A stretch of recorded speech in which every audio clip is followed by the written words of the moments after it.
Good morning, students. Myself Ajit Pratap Singh. Today, in video number 12, I will tell you about how we can separate solids from other solids. Okay, students? The properties which are generally used to separate solids from a mixture of solids are color, size, shape, weight, attraction by magnet, or solubility in a liquid such as water. Now I will tell you about some methods of separating solids from other solids. The first method is threshing. In this method, we generally separate grains from the stalks. Okay, students? This method is very much applicable whenever the crop is harvested. Especially, we talk about the crop of rice and wheat. The grains have to be separated. The first step is to separate the grains from the stalks. This is known as threshing. It is nowadays done by mechanical thresher, especially. But in the past, mostly it was done by beating the stalks on the ground or on a hard surface, or it was also done by trampling the harvested wheat or rice using animals. Okay, students? So now I will tell you about the second method of separating solids from other solids. Before this, I will show you one picture of winnowing. As you can see, one lady is doing the process of winnowing. In this method, you can see the grains are heavier than chaff, so they are collected at little distance, and the chaff is also collected little far away from grains. Okay, students? So this is how the process of winnowing is done in the presence of air. So now I will tell you the process of winnowing in detail.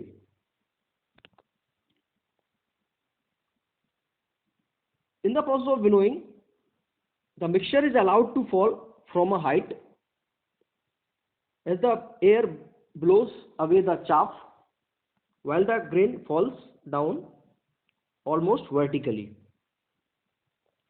The chaff forms a heap at a little distance away from the heap of grain.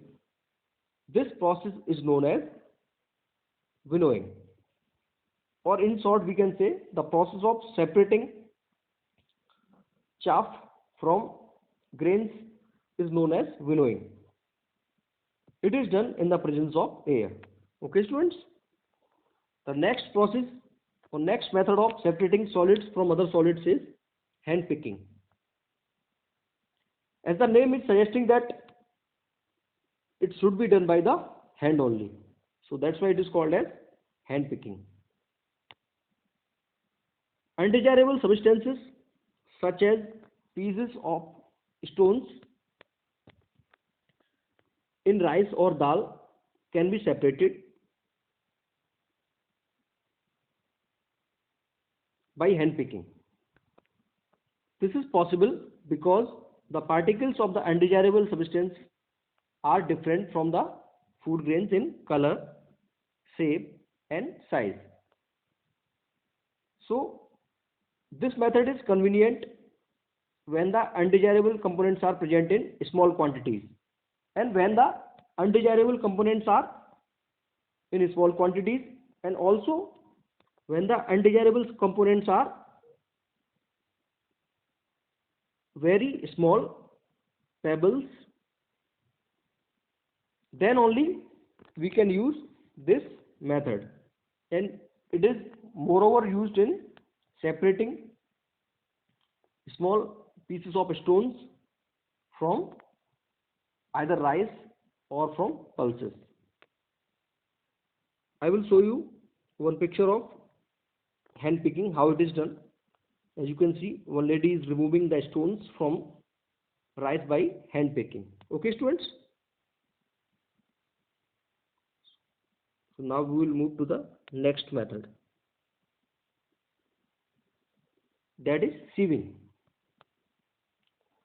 When the constituents of a mixture have particles of different sizes, means when the particles are of different sizes in a mixture, a sieve can be used to separate them. The size of the pores in the sieve depends on the size of the particles. So, as you know, there are different type of sieves available according to the size of the particles, okay, which have to be separated. A sieve with fine pores is used to separate undesirable substances in flour.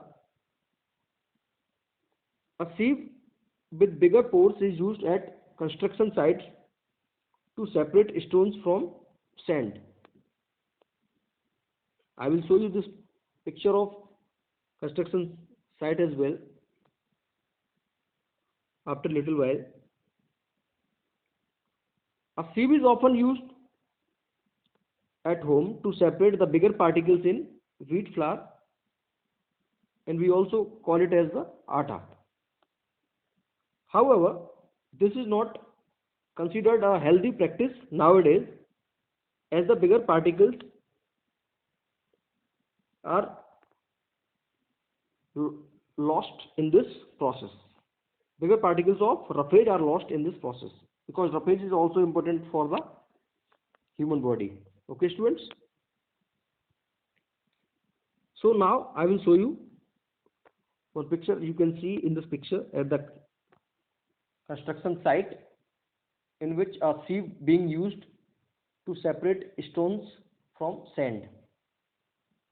In this you can see, whenever they have to separate sand from stones, then they will have to use this bigger sieve, okay.